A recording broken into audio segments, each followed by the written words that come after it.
Tonight, you are not entering the grand New York of postcards, polished bronze, and ambitious skylines remembered from history books. You are entering a city that smells alive in the least glamorous sense of the word. The air is full of horse sweat, coal smoke, damp brick, old cabbage, and the bitter metallic edge of winter. It is 1019-5, and you are standing on a narrow street in Lower Manhattan, where laundry hangs like tired flags between buildings that seem to lean toward one another for support. Vendors shout in accents that fold over one another like waves. Somewhere a wagon rattles past, somewhere above a baby is crying, somewhere below your feet, in pipes, drains, tunnels and cellars. The city is already working before sunrise. And for a moment, before you begin moving through it, you simply stand there and let the place gather around you. Because old New York does not reveal itself all at once. It presses in gradually, first through smell, then through sound, then through the odd understanding that almost every inch of space around you is already occupied by labor, hunger, hope, or exhaustion.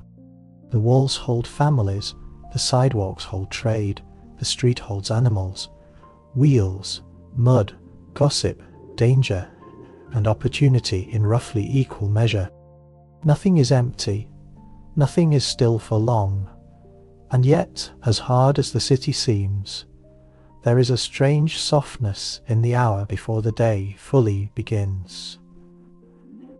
A pale winter light reaches down between the buildings. The steam drifting from a grate looks almost gentle. The sky, such as you can see of it, is a faded blue-grey sheet hung above 1,000 lives.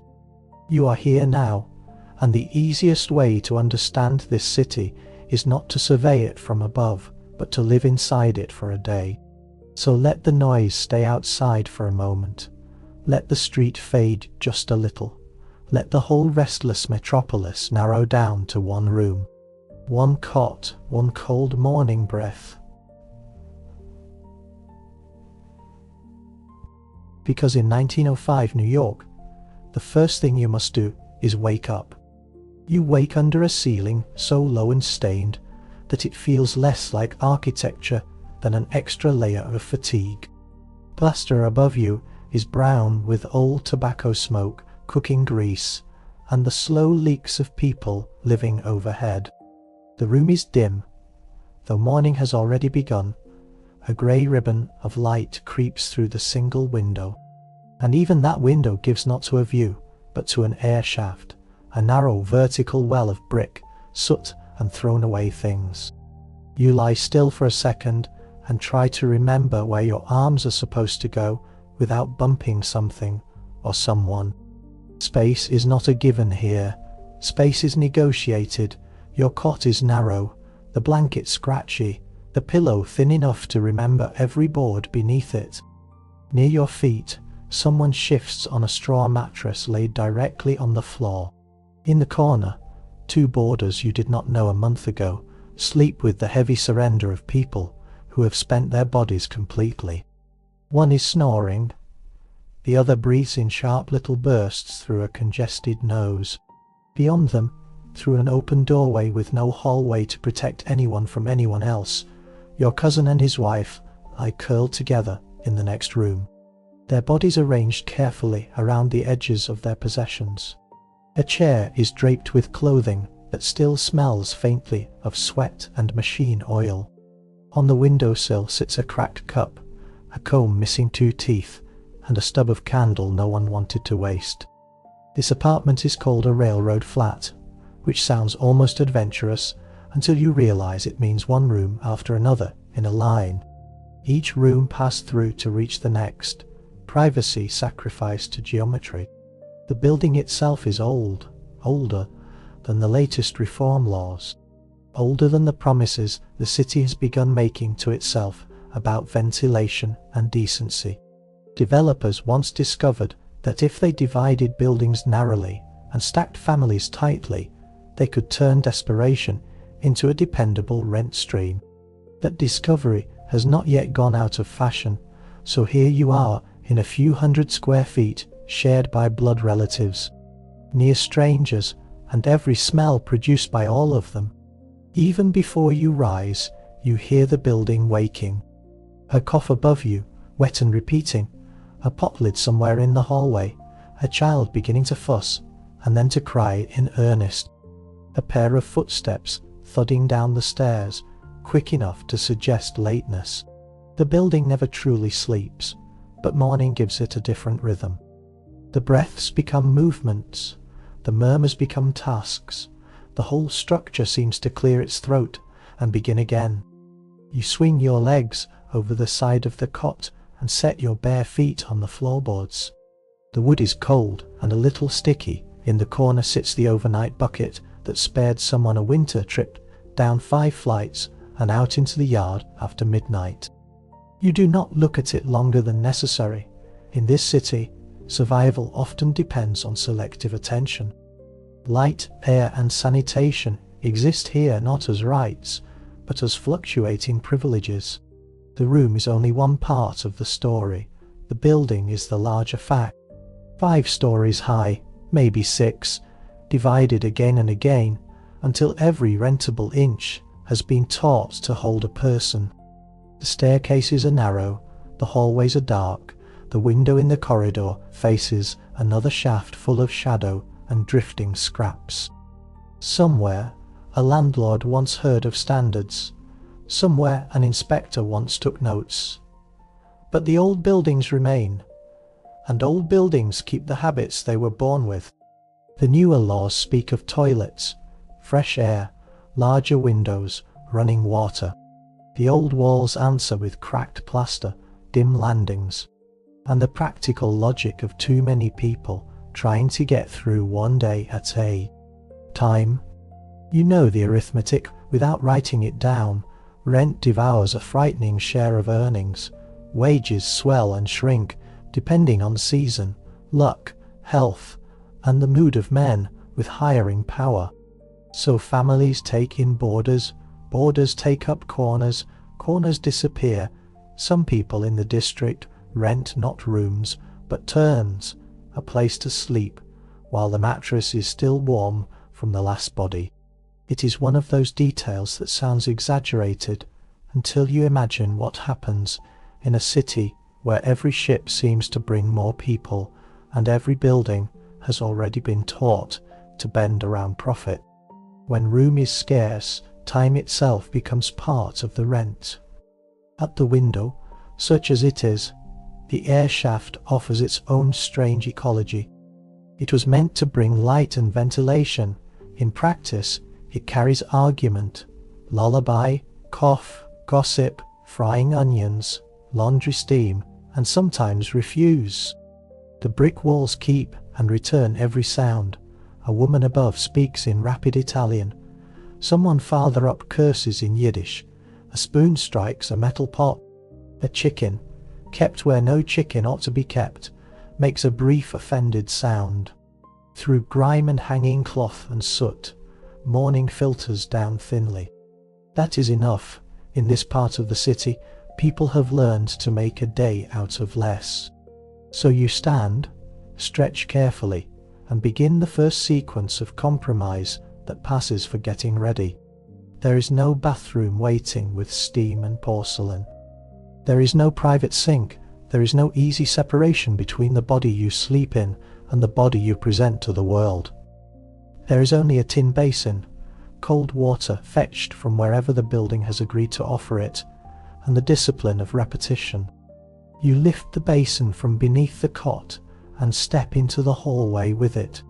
The corridor is darker than the room, as if even the weak morning light is reluctant to live there.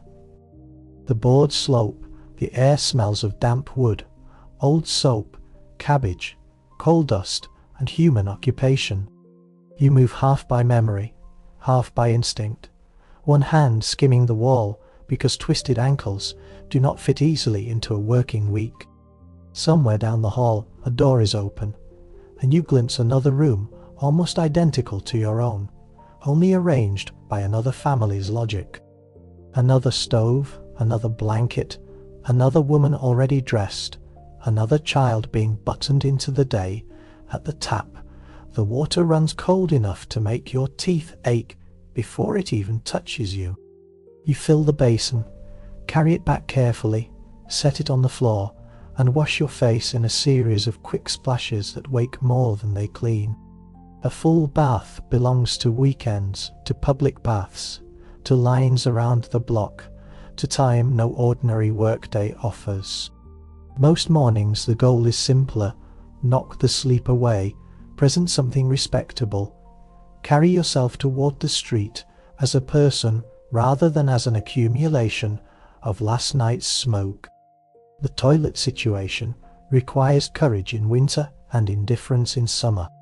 Your apartment has none of its own. In the yard or rear court stand shared facilities strained beyond all sense, cleaned irregularly, approached reluctantly. In some buildings, a communal trough or basement, sink connected to the sewer, is treated as improvement, which says more about the older arrangements than about the new ones. The city has discovered, belatedly, that waste left to gather where people live eventually concerns even those wealthy enough not to live there. Reform often enters history through morality. It enters budgets through fear. If disease can travel uptown, sanitation becomes suddenly important. You dress in layers, chosen less for elegance than endurance. A work shirt, heavy enough to survive repeated wear. Trousers with their knees remembering previous days. A vest, because poor men still dress according to the manners of the age, even when the age does not repay them kindly. A coat bought used, brushed as well as can be managed. The shoes matter most. Their leather has softened where it should not, and hardened where it should not. A cracked sole is not an inconvenience, it is a threat. Cobblers survive in neighborhoods like this because everyone lives one repair away from greater misery. If you are a woman, the morning contains even more steps, and most of them are performed while someone else still sleeps in the same room. Fire must be coaxed awake, coffee must be made, children must be washed, tied, buttoned, fed, and kept from undoing each other. Clothing comes in layers, not because life is grand, but because respectability has a structure, and women are asked to wear it, whether or not the household can afford ease. Hair pinned, apron tied, skirt cleared from soot and splash where possible. Every motion negotiated around furniture that must also become beds by night. A modern room has fixed purposes. This room changes jobs every few hours and expects the woman of the house to manage the transformation without ceremony. Laundry waits always, like weather. Nothing in this apartment is ever truly finished. If there is a wash day, it will involve hauling water, bending over tubs, rubbing cloth against board and soap, wringing until the wrists ache, then hanging shirts and petticoats where air might move around them. Across the room, out a window, along a shaft, on a fire escape. In winter, the cloth returns stiff with cold. In summer, it returns scented with the street. But this is not wash day, not fully. So for now you comb your hair with a few hard passes, straighten your vest, and turn toward the stove. The stove is the nearest thing the apartment has to a center. It heats, it cooks, it smokes, it consumes money in the form of coal and patience in the form of tending. Someone has already woken it, small mercy. On a good morning, the flame catches without sulking. On a bad one, it resists, fills the room with a sour edge of smoke, and blackens the mood before breakfast begins. Yet when it does catch, and the kettle hums and the ironsides warm, the little kitchen living sleeping room feels almost gathered into itself. Breakfast is modest, repetitive, and profoundly important. Denser bread sits on the table, cut into thick slices meant less to delight than to sustain. Rye if you are lucky enough to have it fresh. If not, yesterday's loaf revived by heat and hunger. There may be a scrape of butter, though not much. There may be rendered fat saved carefully and spread thinly. There is coffee, boiled hard and poured stronger than taste alone would justify, because morning work requires a little bitterness in advance. The cup warms your hands before it improves your spirit. It smells of scorch and grit. It is wonderful. Sometimes there is herring, salty and stubborn, the kind of food that keeps because homes do not. Sometimes there are onions, sometimes an egg, milk, if there are children. Arrives with all the uncertainties of an under-regulated city, watered, soured, stretched, or simply risky in ways the household cannot afford to examine too closely. Food safety, in the modern sense, is more aspiration than reality. Bread can be improved on paper and spoiled in practice. Coffee can travel through many hands before it reaches the pot.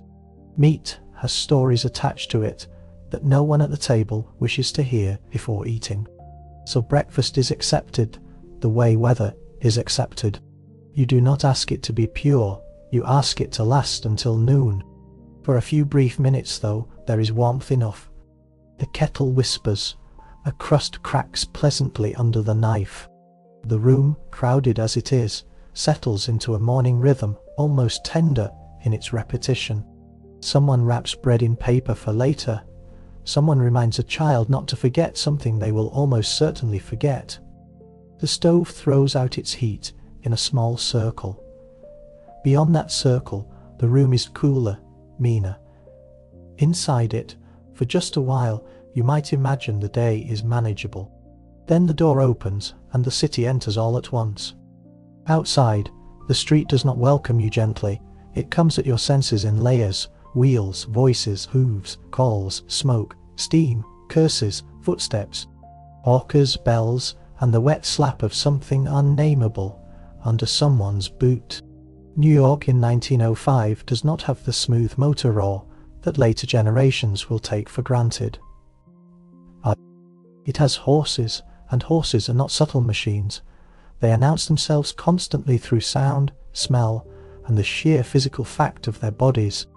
They pull drays, delivery wagons, omnibuses, carts of vegetables, carts of coal, carts of cloth, carts of things you do not have time to study. Their iron shoes strike stone with a hard repeating music that underlies everything else. Their breath smokes in the cold.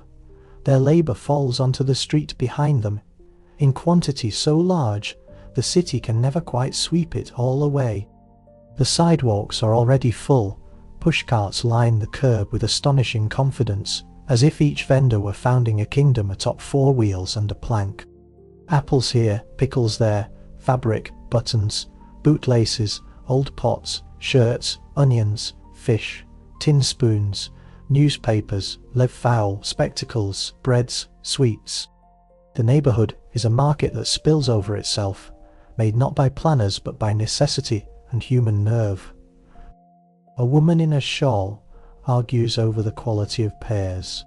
A boy lugs a basket larger than his torso. A man selling chestnuts turns them with practiced fingers over heat, while calling out to passers-by in a voice worn smooth by repetition. Crossing the street means placing trust in timing rather than in systems. There are no painted lines, no signals, no civic assurances that anyone will stop. You watch wheels, horses, gaps and momentum. You step when the city blinks. Mud takes your shoe to the ankle if you misjudge. In other seasons, the street dries into dust, fine enough to enter the lungs and settle in hair and cloth.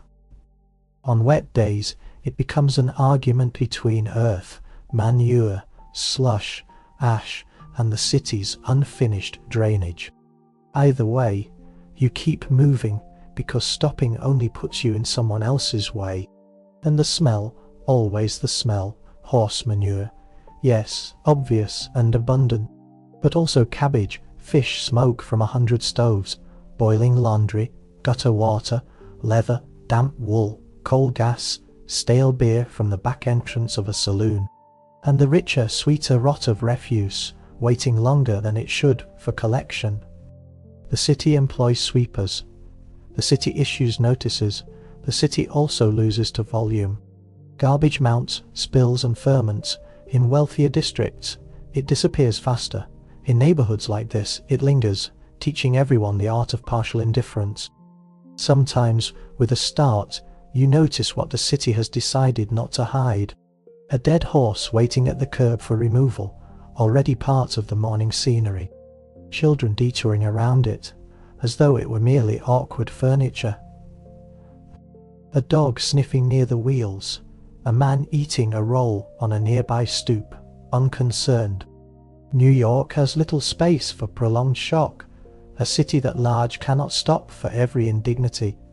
It develops a terrible efficiency of acceptance above all this. Laundry hangs from lines, faces appear in windows, fire escapes serve as porches, drying racks, places to cool food, to cool tempers, to steal a glimpse of sky. In the distance, past the level of the tenements, something newer and stranger is growing. Steel, stone, height. The future is already visible above the older city. Though down here at street level, the present remains crowded with barrels, mud and hand labour. If you work nearby, you walk. Walking costs nothing and asks only time and sturdy shoes. If your work lies farther uptown, across a river, or beyond the patience of your feet, then the city offers transportation with all the grace of a public experiment conducted directly on the human body. The subway is still new enough to feel almost magical and already old enough to feel crowded.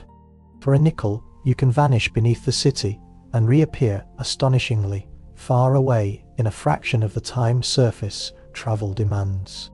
Stations shine with tile and promise. Brass catches the light. Electric bulbs make the underground feel less like a burrow and more like a declaration. Yet declarations do not keep cars from filling beyond reason. You press in with strangers, coats against coats, breath against breath. Lunch parcels tucked under arms, newspapers folded against chests. The car lurches, someone loses footing, then regains it because everyone must. Tunnel air enters carrying dust and heat. The ride is quicker than before, and still not easy. The elevated lines are older, noisier, and impossible to ignore even when not riding them. Their iron frameworks stride down avenues like mechanical skeletons. Climb the stairs and the city drops away beneath you. Board a wooden car and accept draft, cinders, and the rolling complaint of metal. In winter, the wind finds every gap. In summer, soot finds every cuff, yet from the window, the view briefly grants a kind of freedom. Rooftops, chimney pots, church spires, laundry fields, and the moving geometry of the streets below. Trolleys and streetcars offer their own version of delay. They are everywhere and never entirely on time, for they share the street with everything else the street contains. Wires hum overhead, the pole slips now and then from the line with a spark, and a pause and a groan from passengers whose lateness will not excuse itself at the shop. A horse-drawn omnibus still appears here and there, carrying the past along even as electricity pushes forward.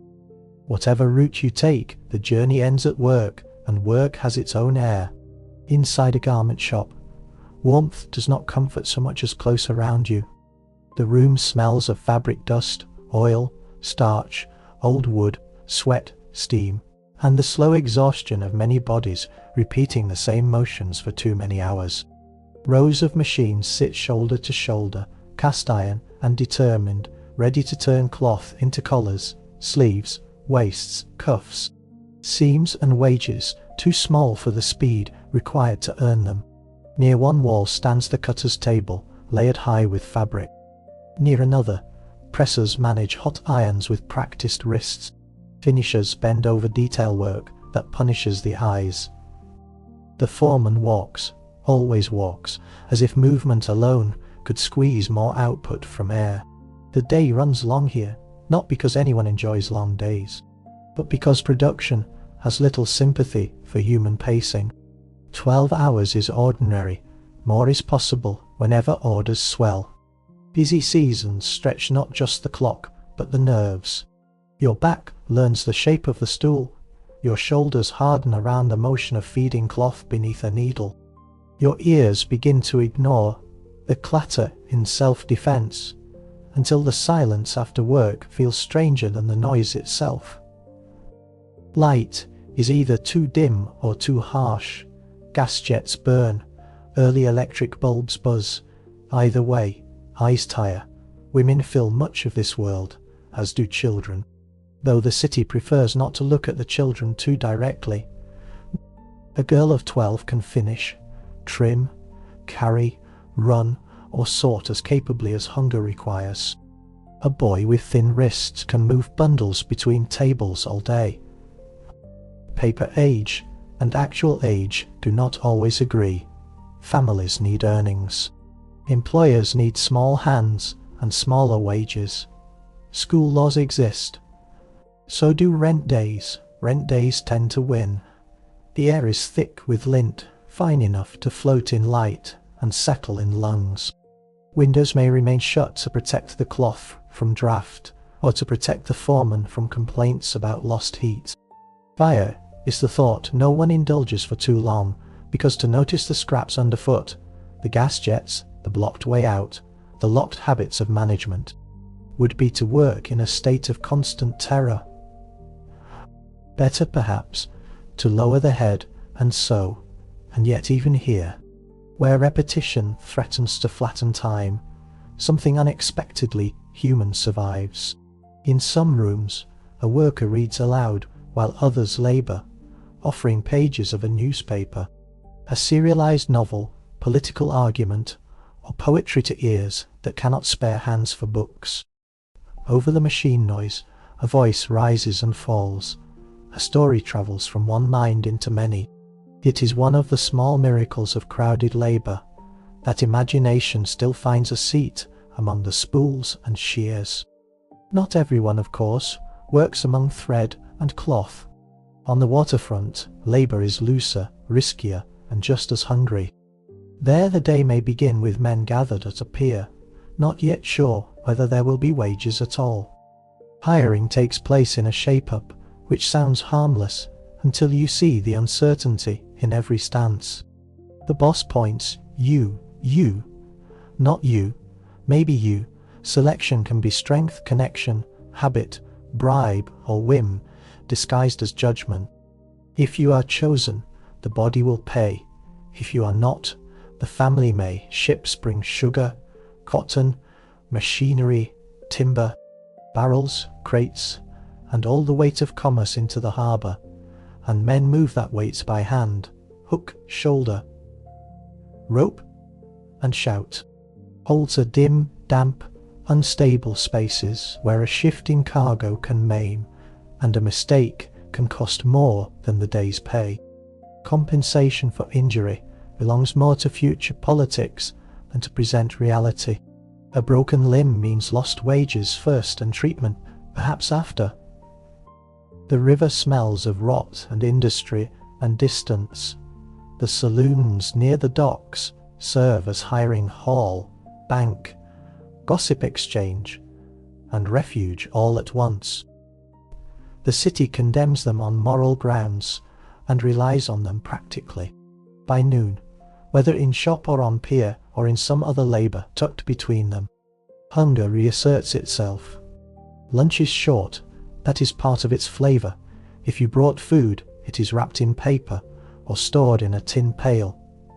Bread, cold potatoes, maybe cheese, an onion, something left over and willing to last until midday.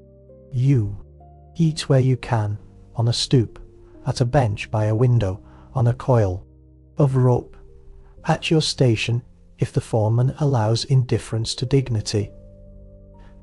But there is also the street, and the street feeds people with an inventiveness that no official city plan could ever match. A hot niche from a cart, a frankfurter in a roll, a penny bowl of soup at a bare counter, oysters if you are reckless or nostalgic or both, chickpeas in paper, chestnuts warm in the hand, a sweet potato, split open with steam rising from it, like a humble blessing. Here, for a few minutes, food becomes more than fuel. It becomes pause, variation, even pleasure. The city that spends people all morning briefly remembers how to nourish them. This matters because the afternoon can be quieter in tone, but heavier in meaning. It is in the middle hours that the mind drifts outward from one's own work toward the lives crossing the same streets. Children, for instance, they are everywhere in 1905 New York, and they are far too busy. The newsboy is the most visible version, all sharp elbows, quick feet, and louder lungs than seem physically possible. He buys papers in a bundle and sells them one by one, learning early that attention is a commodity, and so is misery. Fire somewhere, murder somewhere, scandal, strike, alderman, shipwreck, vice. He hollers the day into the street and grows hoarse doing it. The city likes to think of him as picturesque because picturesque is easier than exploited. Elsewhere, children work in factories, flower shops, laundries, cigar finishing rooms, messenger jobs, market errands, domestic service, boot-black corners, and in apartments where home labour blurs so fully into family life that it scarcely receives separate names. A little girl bends over artificial petals dabbed with paste. A small boy carries messages between businesses with the urgency of someone who understands that delay belongs to richer children. Schools exist, crowded and earnest, and often overwhelmed. Teachers face classrooms too large to teach gently. Reformers argue that a nation cannot be made from illiteracy. Parents answer silently with rent and food costs. Still, some rooms in the city offer another rhythm. Settlement houses provide libraries, music lessons, clubs, baths, classes, games, the radical notion that poor children might deserve recreation not merely as preparation for work, but as an experience in itself. In those bright rooms, for an hour, the city becomes less grinding. A child draws, another sings, another reads beyond the practical demands of signs and wages. Such moments do not cancel the street, they do, however, prove the street is not the only possibility. And possibility arrives daily in the harbour while you work. Ships enter New York carrying more than cargo.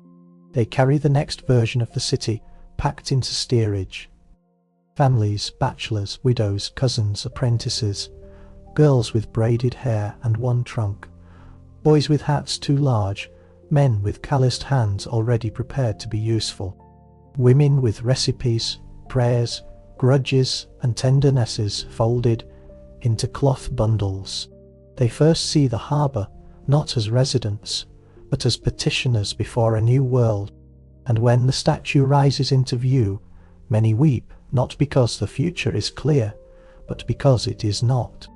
Ellis Island receives them with efficiency touched by suspicion.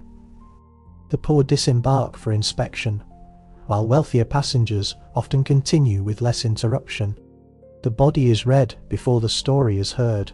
A climb upstairs becomes a test, a glance at eyes, scalp, hands, posture, breath. A few seconds can decide whether hope advances or is returned across an ocean. Most are admitted, that fact matters, yet for those denied, the island becomes a place where an entire gamble collapses under institutional light. The questioning that follows is simple only in phrasing. Name, age, destination, occupation, money, family, plans. Behind each answer lies the need to sound employable but not threatening, supported but not dependent, hopeful but not naive. It is a bureaucratic dance, performed with trembling precision. And then, if fortune holds, there is the release, the ferry. The approach to the city, the first step into the battery and beyond. Not into America in some grand abstract sense, but into very specific streets where cousins wait, or no one waits, and room must somehow be found. These new arrivals do not enter a single New York, they enter many small New Yorks pressed against one another. Walk a few blocks and language changes, bread changes, faith changes, the smell drifting from an upstairs pot changes. On one stretch of street, Yiddish dominates, and shop windows speak through Hebrew letters and familiar cuts of meat. Turn a corner and Italian rises around you in various regional shapes, sharp and warm and quick. Continue farther and the city gathers itself into a few dense blocks of Chinatown, where exclusion laws have already narrowed who may enter and what family life may form, leaving behind a community shaped as much by absence as by continuity. The Irish, once the newcomers everyone feared, now occupy a more established position in city politics, policing, and clerical systems. German neighbourhoods still hold bakeries, breweries, and memories complicated by recent tragedy. Greeks, Syrians, Poles, Hungarians, Romanians, and others carve smaller territories wherever rent and kinship allow. The city is less a melting pot than a patchwork quilt stitched under pressure. Boundaries are real, but so are exchanges across them. One group buys bread from another, cloth from another, newspapers from another, and legal assistance from yet another. Coexistence is not always affection. Often it is practical proximity made durable. The multilingual press helps keep these worlds coherent. Papers appear in a dozen scripts and accents, carrying advice, serialized fiction, arguments, sermons, political fury, and useful information about work, strikes, prices, ship departures, and community disputes. One newspaper can pass through many hands in a day. Read at breakfast, folded under an arm at lunch, discussed in a shop, left on a bench, picked up by someone else before dusk. News becomes a shared object in a city where private ownership is often a luxury. By now, the day has widened greatly from the small room where it began, and with that widening comes the deeper truth of the city. New York in 1905 is not merely crowded, it is dangerous at the level of lungs, bowels, blood, and breath. Disease is not an occasional invader, it is a constant resident. Tuberculosis lives especially well where the poor live. It asks only for close quarters, weak ventilation, inadequate rest, and bodies already strained by work and undernourishment. It finds all of these in abundance. The cough upstairs, the one you heard at dawn and will hear again tonight, belongs to a citywide chorus. There is no simple cure. Fresh air is recommended to people whose windows open onto shafts of grime. Rest is prescribed to people whose rent does not pause. Better food is advised to families who are already counting onions. Children face their own terrors. Diphtheria closing throats. Whooping cough wearing out small chests. Scarlet fever burning through households. Diarrheal illness carried by contaminated milk and summer heat. Measles arriving with a familiarity modern fear has almost forgotten.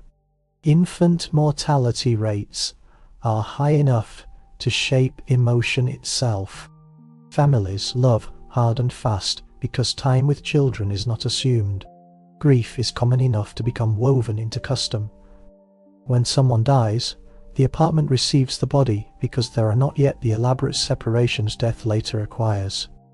Mirrors are covered, candles lit, neighbours come, life and death share a room, because there is nowhere else for either to go. Medical care exists, but with uneven reliability and many limits. House calls, charity hospitals, patent medicines, advice columns, folk cures, home remedies, prayer, opiates disguised as comfort, alcohol disguised as medicine, belief disguised as treatment, treatment disguised as hope. Some doctors are gifted and conscientious, some are merely available.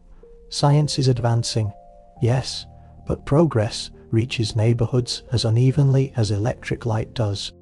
The poor receive the future later, and the past longer. And then there is smell again, not as colorful detail now, but as a public health map. Horse manure by the ton, garbage waiting, rivers thick with runoff, sewer systems incomplete, overloaded or bypassed, rats moving with bold entitlement through alleys, basements and stable rows, slaughterhouses and tanneries contributing notes so strong they can alter a block. Coal smoke entering everything, blackening curtains, lining nostrils, settling on windowsills. Human bodies living close without enough hot water or time for cleanliness. A modern visitor would stagger. The residents do not praise the conditions. They simply cannot afford to treat them as the most urgent part of every hour. If smell is the atmosphere of the city, corruption is its weather. Official government stands in buildings with seals and desks, but daily power often flows through less formal channels. Tammany Hall is not merely a machine from civics textbooks. It is a lived system of favors, jobs, permits, intervention, and extortion. Its ward bosses understand something reformers often do not. People in crisis prefer practical help to abstract virtue. A basket of coal in January outweighs a speech about good governance. Bail for a nephew matters more than a pamphlet on municipal cleanliness. So Tammany feeds, hires, protects and collects. It finds work for a cousin, smooths a license, makes a complaint disappear, locates a doctor, arranges flowers for a funeral, and expects loyalty in return. Police, too, can seem less like neutral enforcement than like another branch of transaction. On one corner, an officer is reassurance, on another he is risk. Everything depends on name, language, connection, neighborhood, and the thin daily mood of authority. For many immigrants, the machine is both exploitative and genuinely useful. This is not contradiction to be solved. It is the urban condition itself. As afternoon turns toward evening, the city shifts again. Work loosens its grip, but does not disappear. Some people go home directly, carrying bread or newspapers, or the day's stiffness in their shoulders. Others drift toward saloons, dance halls, music rooms, card tables, and the district where night makes a parallel city out of the same streets. After dark, New York becomes softer at the edges and sharper at the temptations. Gaslight throws islands of amber onto the pavement. Doorways glow, laughter spills out and disappears into smoke. A fiddle or piano leaks through a wall. Somewhere two men are arguing politics over beer. Somewhere a girl is dancing with a clerk she should not quite trust and probably does not. The saloon is less a bar in the modern sense than a combined institution. It is office, club, rumor exchange, emergency shelter, labor network, and social theatre. Men read newspapers there, borrow money there, make arrangements there, waste wages there, recover dignity there, lose it there. Dance halls alarm reformers because young women and men meet under insufficient supervision, which is another way of saying that modern urban freedom begins in places older moral systems cannot fully monitor. Gambling thrives in back rooms, vice economies flourish under disapproval and protection simultaneously. The city condemns what it profits from. That pattern, too, will survive the century, but for all the noise of nightlife, there remains another labor story running beneath it, quieter and more constant. The woman of the household, whether wife, mother, sister, aunt, widow, or daughter, has not had an ending to her workday in any official sense. The stove still needs tending, dishes need washing, children need undressing, calming, correcting, lifting, checking. Laundry waits in some stage of dampness. Tomorrow's food requires thought before tomorrow arrives. If piecework has been brought home, then garments or seams or flowers must be finished at the table after supper by whatever light can be afforded. The domestic labour of the tenement is physically immense and culturally underpraised.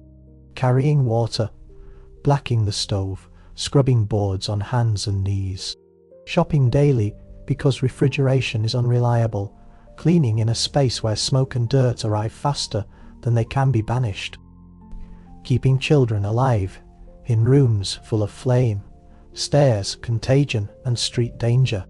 Many women also earn cash directly through home labour, sewing collars, finishing cuffs, rolling cigars, assembling artificial flowers. Their hands move in the margins of every other duty. There is almost no pure rest, and yet women are not only burdened figures in this city. They are organisers, savers, negotiators, future voters, not yet allowed to vote, the people who learn to stretch food, stretch patience, stretch hope. Some keep hidden money, coins tucked behind bricks or beneath floorboards, not necessarily because they are planning escape, but because prudence in an unstable world requires a private reserve. That hidden jar says something important about survival. It says dependence has limits, and foresight can fit in the palm of a hand. A few miles away, meanwhile, another New York is dressing for dinner. On Fifth Avenue, the city turns theatrical in a completely different register. Mansions rise where a tenement resident might count only staircases and windows. Stone facades, broad steps, iron fences, lamp-lit entries. Servants moving along routes designed to remain mostly invisible. Rooms exist for receiving, for dining, for music, for cards, for morning calls, for books no one is required to read quickly. There are carpets deep enough to quiet footsteps and silver polished by hands that do not own it. The distance between Lower Manhattan and these blocks is not great in miles. In lived experience, it might as well be continental. The wealthy of 1905 inhabit a city built partly out of their investments and partly out of other people's fatigue. They dine in courses, they maintain households large enough to resemble institutions. Their children know nurseries rather than multi-purpose rooms. Their windows open not onto shafts but onto avenues, parks and private gardens. And yet, even this world depends upon the labouring city below it. Maids, cooks, laundresses, coachmen, seamstresses, waiters, porters, drivers, scrub women, all moving between scarcity and splendour by service entrances. Wealth is never self-contained, it is simply better insulated from the people it requires.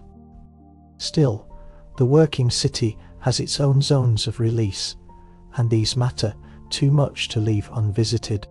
If fortune grants you a Sunday or an afternoon free, you might go where the air opens.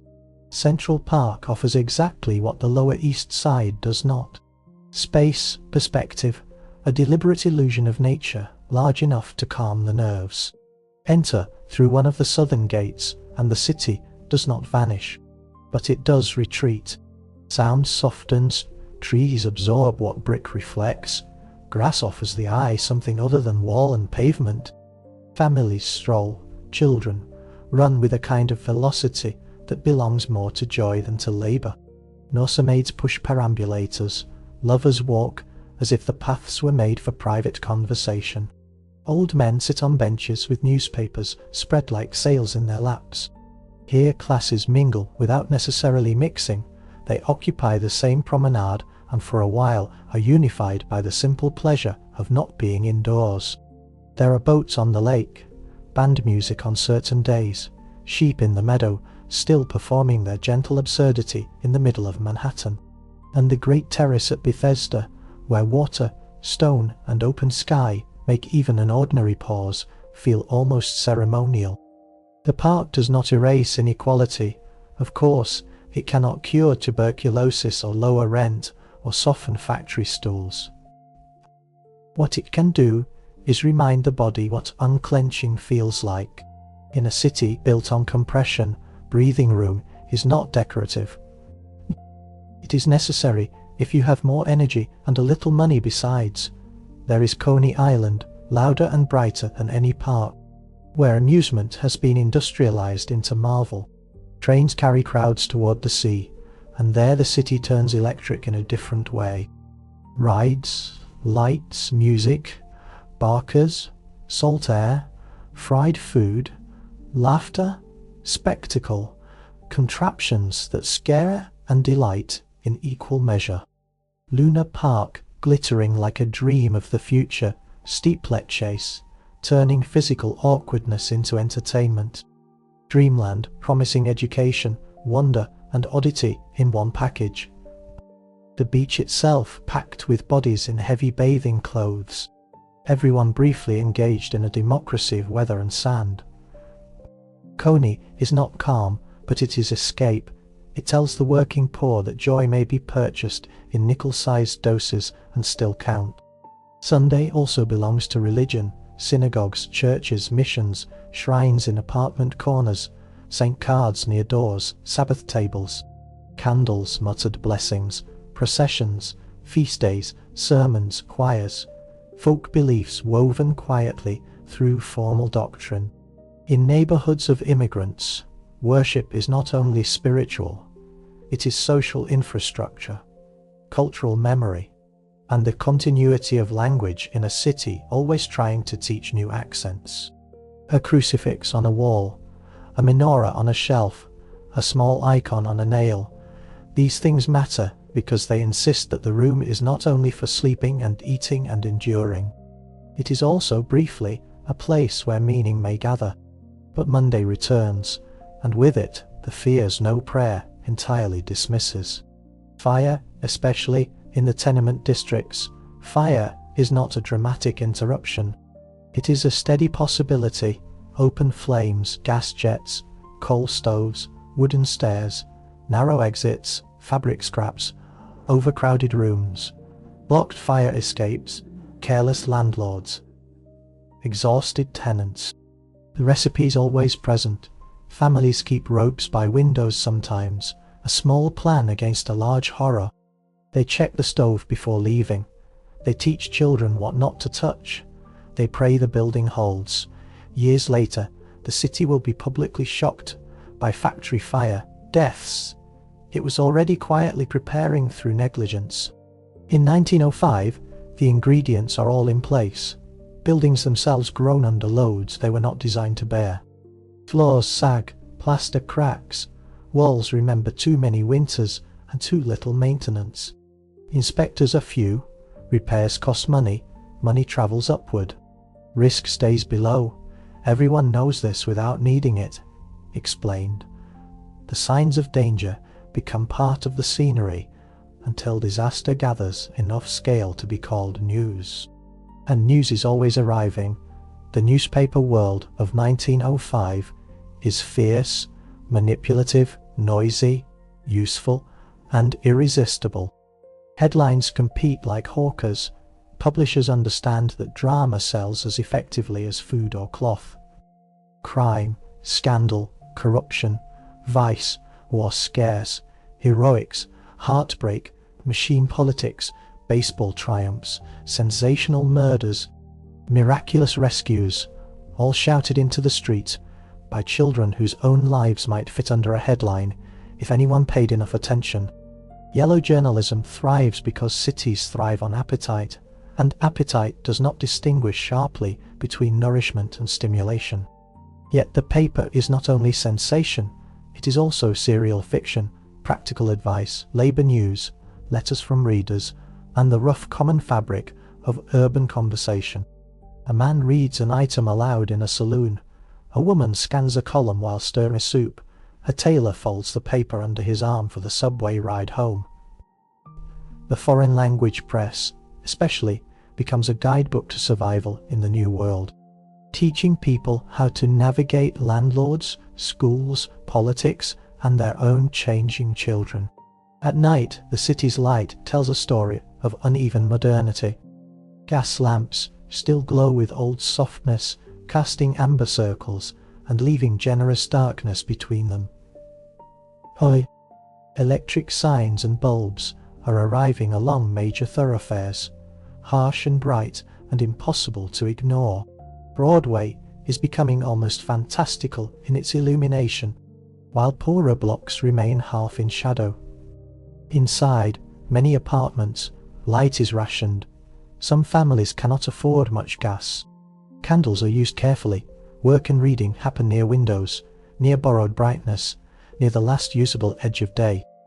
Darkness, therefore, still shapes domestic life in ways later generations will forget.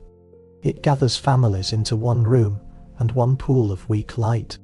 It slows what can be done and makes conversation more likely than distraction. Eventually, even the brightest streets let you go. The crowd thins. Shops shutter.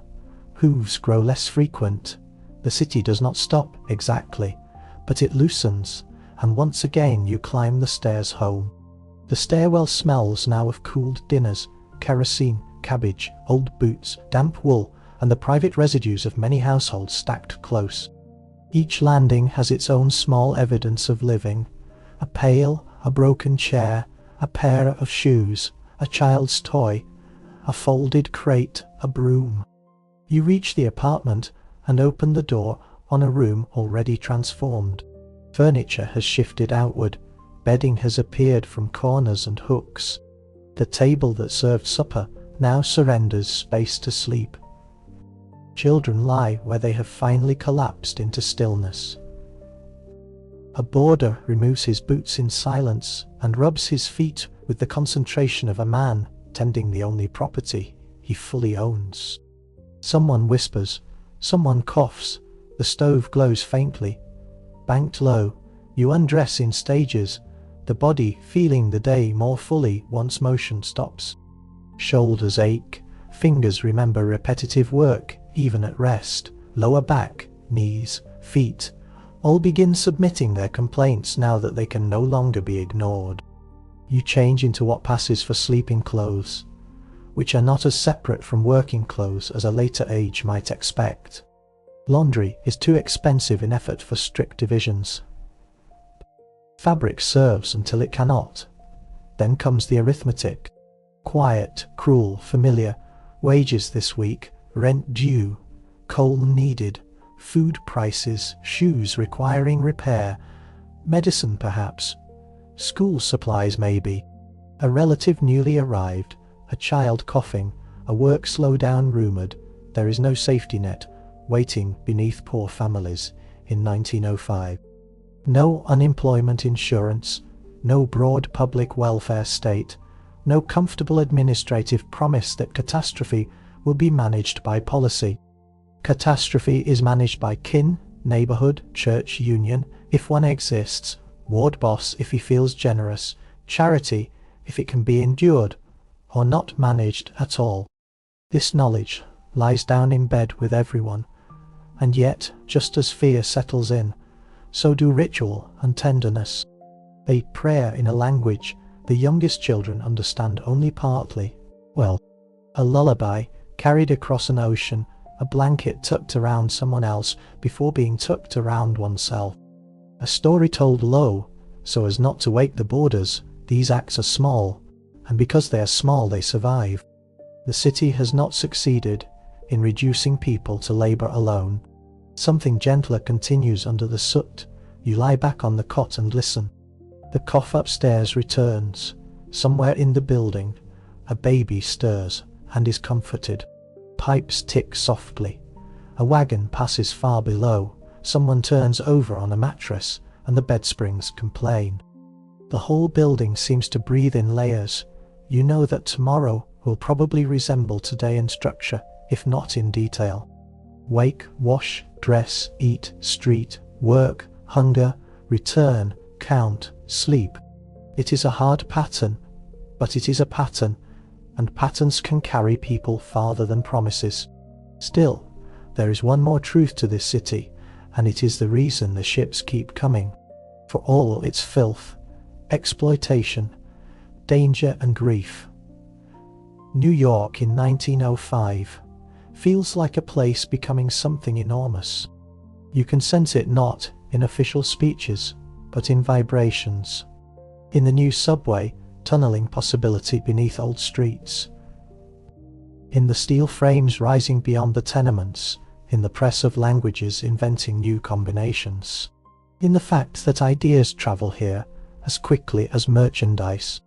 Unionism, reform, suffrage, socialism, civic engineering, public health, mass entertainment, skyscraper ambition, political manipulation, neighborhood solidarity, commercial genius, artistic experiment.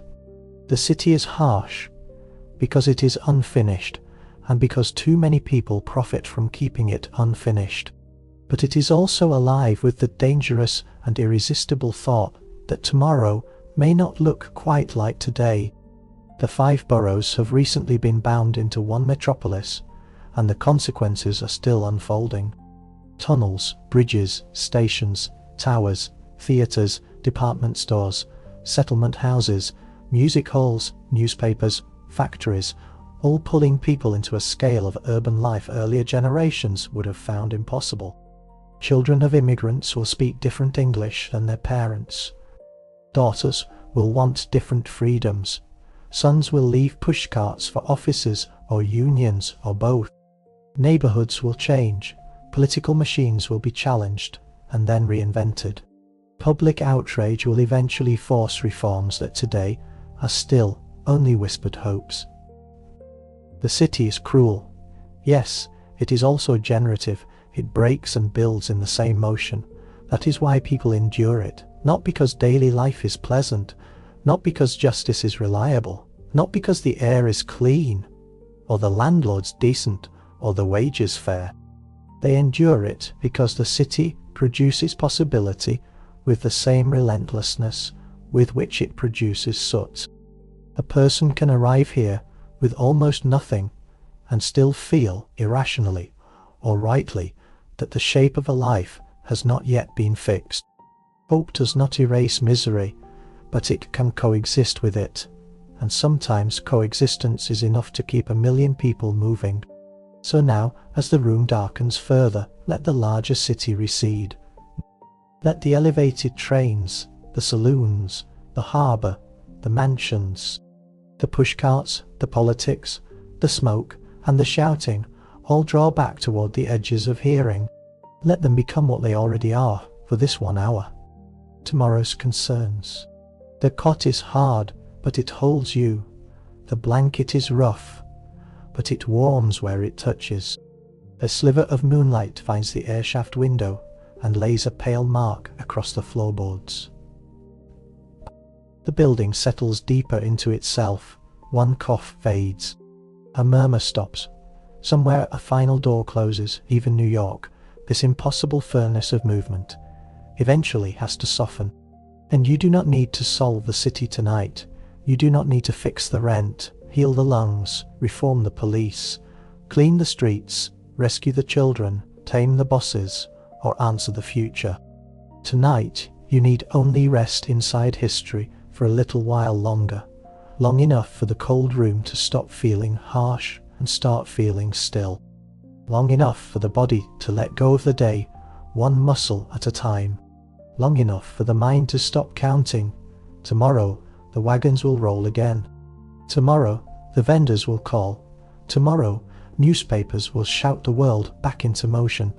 Tomorrow, the ferry from Ellis Island will unload another crowd into the lower tip of Manhattan, and somewhere among them will be someone holding the same frightened, stubborn hope that built this city street by street.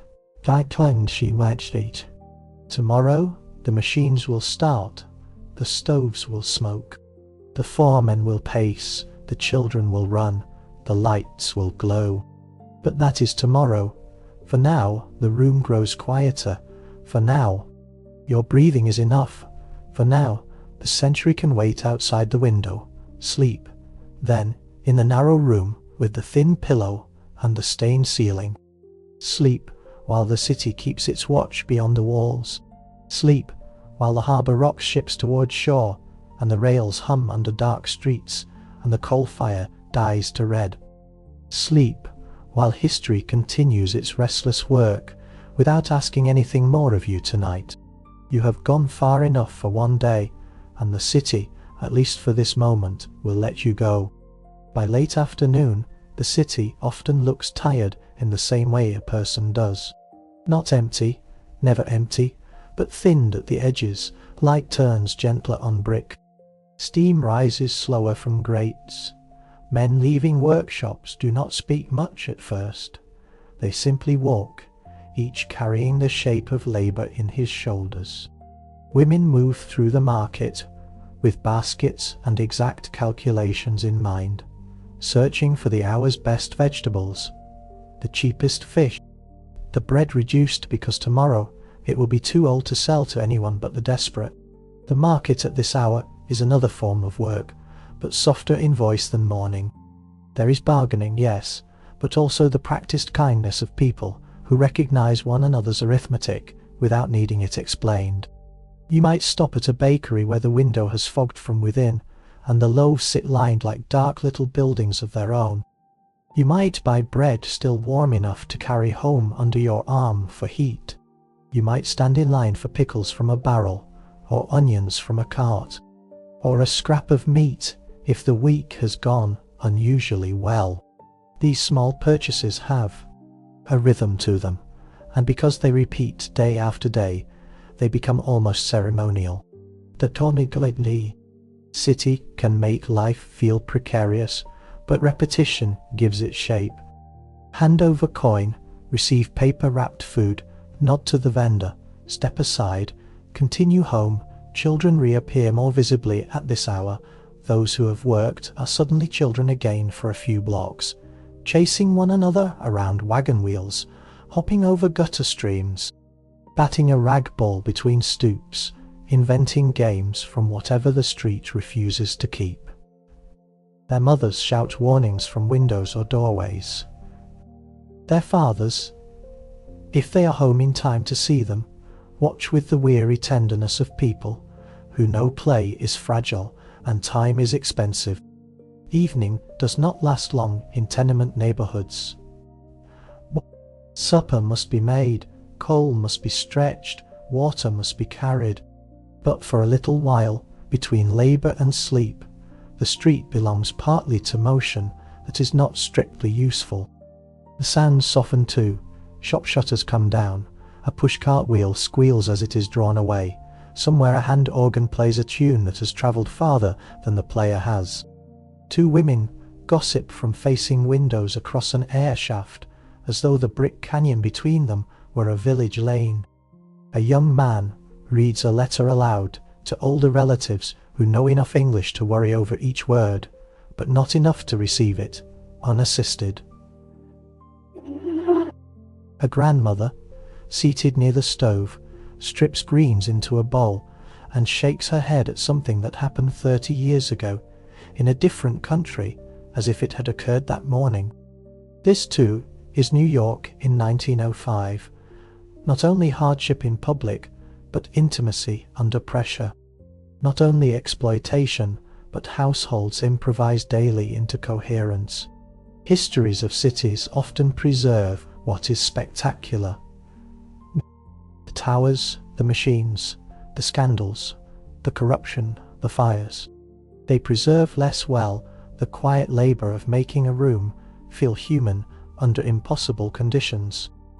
Yet that labour may be the most important kind there is. When supper begins, the apartment once again rearranges itself to hold a family rather than merely a population. The meal is plain, soup perhaps, potatoes certainly, bread always, onions, noodles, beans, cabbage, maybe fish, maybe a little meat, stewed until flavour reaches farther than substance. No one expects abundance. Abundance belongs to another part of town. What matters is that the food is hot and shared, and appears at the right hour to reassure the body that the day has not been entirely consumed by work. Steam rises, spoons strike bowls, someone eats too quickly, Someone reminds a child to slow down. Someone else laughs once, unexpectedly, and the whole room brightens for half a second. The woman of the house has likely spent much of the day preparing for this moment, while doing everything else besides. She may have climbed stairs with coal or groceries. She may have washed garments and hung them where they would dry, only partly before soot found them again. She may have mended shirts by afternoon light, and then turned immediately to food preparation as evening came on. If she has infants or toddlers, her day has included the constant interruption of care. If older children, the constant negotiation of discipline, hunger, schooling, and small street dangers. If paid piecework has arrived, the table that holds supper may later hold colosseums or artificial blossoms. This is what it means for home and workplace to overlap completely. There is no commute out of domestic labour, there is only the next task. And yet, there can be pleasure in this hour, not ease, perhaps, but warmth, the room crowded with familiar voices, the temporary feeling that everyone has returned from the city intact. Outside, horses continue, newsboys continue, somewhere a fire engine clatters by in alarming haste, and then fades. But within the room, a different pace is possible. Someone tells a story from the old country, and no one corrects the details because accuracy is not the point. Someone remembers a cousin's arrival at Ellis Island, and how they were nearly turned back for a fever that turned out to be exhaustion. Someone complains about the landlord. Someone else complains about the priest, the rabbi, the alderman, the school teacher, or the grocer in proportions that suggest life is proceeding, normally enough to annoy them. This kind of talk matters. It is how communities hold shape when everything else is shifting. In a city of arrivals, memory is a form of furniture. It helps fill the room when actual furniture is scarce. Stories about the old village, the old street, the old language, the old feast days, the old winters, the old songs. Children listen and half listen. They roll their eyes at what seems overly dramatic. They absorb more than they admit. The city is busy Americanizing them in schoolyards, on corners, through newspapers and advertisements and slang. Home answers with song, proverb, custom, recipe, prayer. Neither side wins cleanly. A new self forms somewhere in between.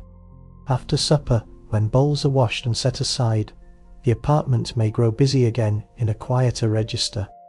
If there is gas for the lamp, it is used carefully.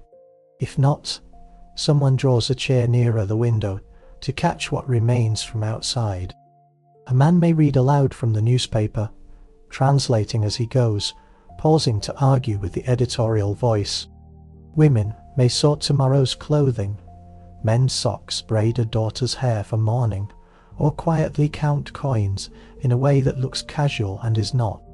Children do sums on scraps of paper or practice letters on slates, yawning while they do it. The room becomes a workshop of preparation. There is something especially moving about homework in such a room, not because education automatically guarantees escape, which it does not, but because it introduces a strange double time into the household. The parents labour for the present, the children, at least in theory, labour toward a future. A multiplication table, copied by weak light, is not yet transformation. It is only a sign that transformation is imaginable, and imagination in New York is as practical a tool as any hammer or needle. When the newspaper is present, it helps set the emotional weather of the room. An accident uptown, a speech in Albany, a strike rumour, a ward boss accused, another tenement fire, a baseball score, a shipping notice, a murder given more inches than it deserves because fear sells, but a Labour meeting tucked into a column, no less meaningful to those who know how to read for themselves inside the paper's priorities. Immigrant readers often scan both the sensational front page and the humble notices farther in. Somewhere between the lurid and the useful lies the actual city. The foreign language papers, in particular, become companions in translation, not only of words but of systems. They explain which officials matter, which scams to avoid, which neighborhoods are growing too expensive, which employers are notorious, which reformers are sincere, which are merely curious tourists among the poor. Advice columns, answer letters about impossible sons, modern daughters, drinking husbands, tyrannical mothers-in-law, confused courtships, lost wages, weak faith, and what to do when the child who speaks the best English in the household begins correcting everyone else. These papers do not just report the immigrant city. They help build it sentence by sentence. There are evenings, too, when music drifts in, not from a concert hall, though those exist elsewhere, but from the apartment itself or the floor above. A fiddle taken down after work, a lullaby repeated from memory, a hymn, a folk song, a comic tune from the theatre district, sung badly and with great enthusiasm by someone who heard it once and has been trying to keep it ever since. Music in crowded housing performs a quiet miracle. It makes the room feel larger. It draws together what the day has frayed apart.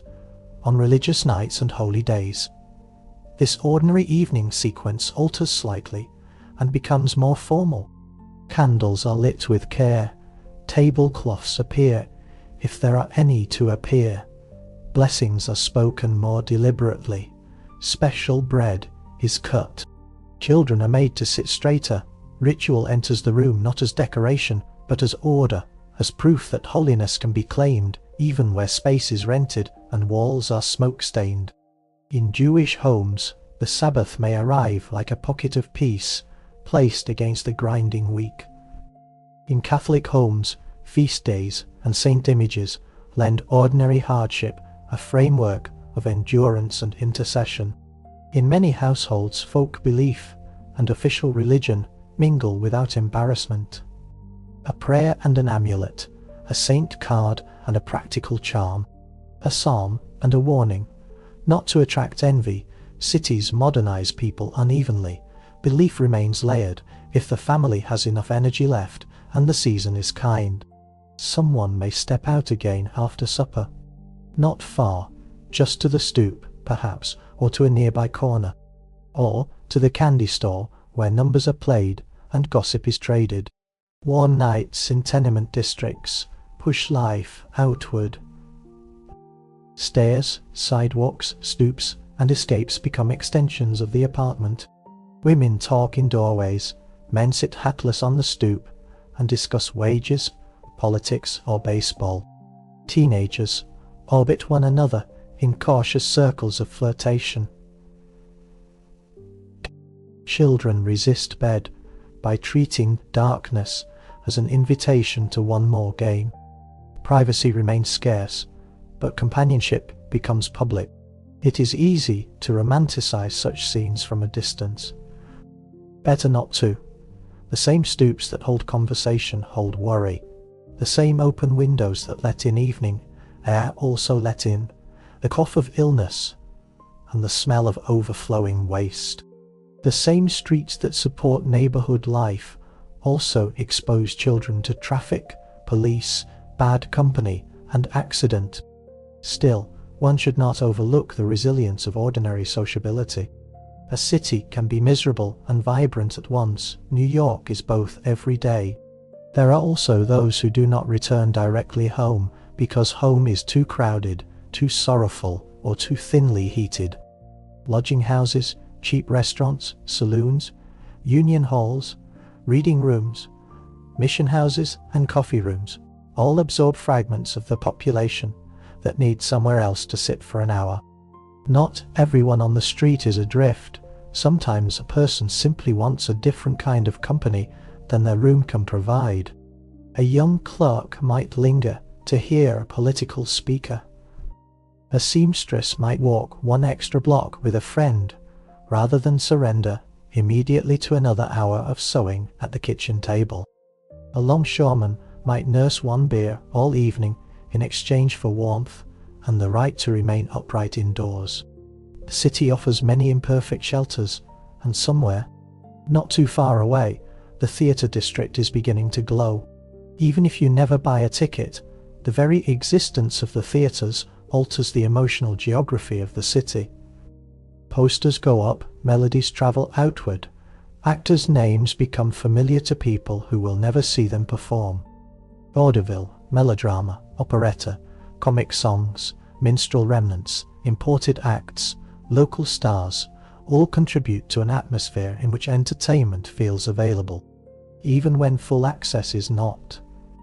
Nickelodeons, too, begin to appear, offering moving pictures for small coins, and introducing audiences to a new form of dream.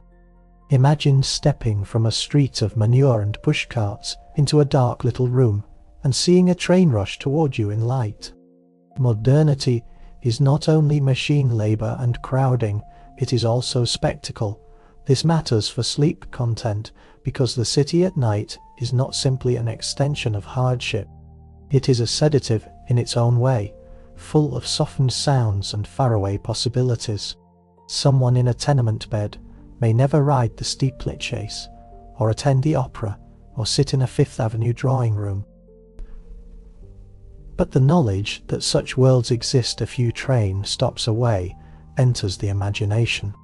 New York's great power lies partly in this arrangement of contrasts. It keeps people dissatisfied and hopeful in equal measure, so the middle of the evening can become gentler, after the hardest labor has ended, and before real sleep begins, the city lives in a suspended mood. The streets are still active, but no longer urgent. The apartment is still crowded, but no longer rushing. Children grow heavy-lidded, lamps burn lower, men loosen collars, women finish one last small task, because there is always one last small task. A neighbor knocks to borrow salt, a needle, a newspaper, a cup, a bit of yeast, and returns not only with the borrowed object, but with 2 new pieces of information and a complaint about the landlord upstairs. Communities are held together by these exchanges as much as by any formal institution. And while all this unfolds, the city's infrastructure continues humming under the surface. Trains still run, power plants still burn coal, ferries still cross. Bakers start tomorrow's dough before tonight has ended. Night shift workers begin the half of the city day that respectable daytime narratives often forget. Printers set type, drivers haul produce, hospital wards fill and empty, policemen pace beats, firemen doze in boots, light enough to wake quickly. The city is never truly asleep. It only changes who is awake on behalf of whom. Perhaps that is why bedtime itself carries a special emotional charge. To lie down in New York in 1905 is to trust, however reluctantly, that the city may continue without your personal supervision until morning. That is no small act of faith for people whose lives are built on vigilance. So before sleep fully takes hold, minds wander to villages left behind, to children not yet born, to sons already becoming American in ways their fathers cannot predict, to daughters whose futures may be larger or narrower depending on chance and courage, to the possibility of saving enough to move to a better apartment, one with more light, more air, a private sink perhaps, maybe even a toilet inside the building. Such ambitions sound modest in later centuries. In 1905, they are entire horizons. A man may dream of opening a shop, a woman may dream of not taking in boarders, a child may dream of staying in school 1 year longer. A young couple may dream of a room with a door they can close without inconveniencing anyone else. The city monetizes aspiration ruthlessly, but it does not invent it from nothing. People bring hope with them. New York merely amplifies it, sometimes to the point of cruelty. Still, Amplified hope remains hope. This is why the return to safe moments matter so much in a story like this. They are not sentimental interruptions, they are historically accurate. The poor did not live in a constant scream, they lived in waves. Hardness, pause, fear, task, exhaustion, soup, coughing, song, work, bread, grief, ritual, street chaos, bench in the park. Noise, prayer, crowding, whispered affection in the dark. A sleep script should honour that rhythm, because the past itself was rhythmic. If every moment were unbearable, no one could have borne it. And there are moments of humour too, dry and essential. A landlord mocked behind his back with elaborate creativity. A child caught exaggerating school accomplishments. A neighbour who always claims to know someone important in Tammany Hall and never quite proves it. A hen that escapes from a crate and causes a full stairwell pursuit. A boarder who snores like municipal construction. A man so determined to seem prosperous on a Sunday stroll that he nearly falls over from the stiffness of borrowed shoes. Cities create comedy simply by stacking human pride too closely together.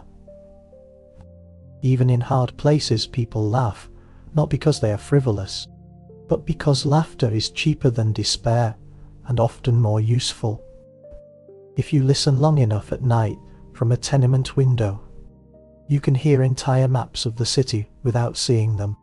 The clatter of a late trolley, the distant whistle from the river, a burst of applause from a music hall, the sudden running of feet towards some small excitement, a policeman's whistle, sharp in the dark, a horse snorting, someone singing off-key in a language you do not speak. Church bells marking time for people who cannot afford to forget it. The city enters the room through sound, softened by brick and distance. It becomes less threatening then, more like weather than attack.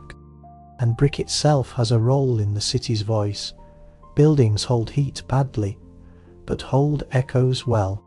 They bounce back voices, coughs, arguments, lullabies, furniture, dragged across floors, pails set down too hard. The soft repetitive tapping of a woman mending after everyone else has gone to bed. If you wake in the night, you are never wholly alone. This may be a comfort or not, depending on the night. Either way it is true. Somewhere above you, perhaps lives an old man who still reads by gaslight long after the room around him has gone dark. Somewhere below, a widow counts coins and decides which bill can wait. Somewhere on your floor, a teenage boy hides an English language novel inside a prayer book or a school text because he wants a life larger than the one his parents can imagine and does not yet know how to ask for it politely. Somewhere nearby, a newly arrived girl writes her first letter home, choosing carefully what to say and what not to say about America.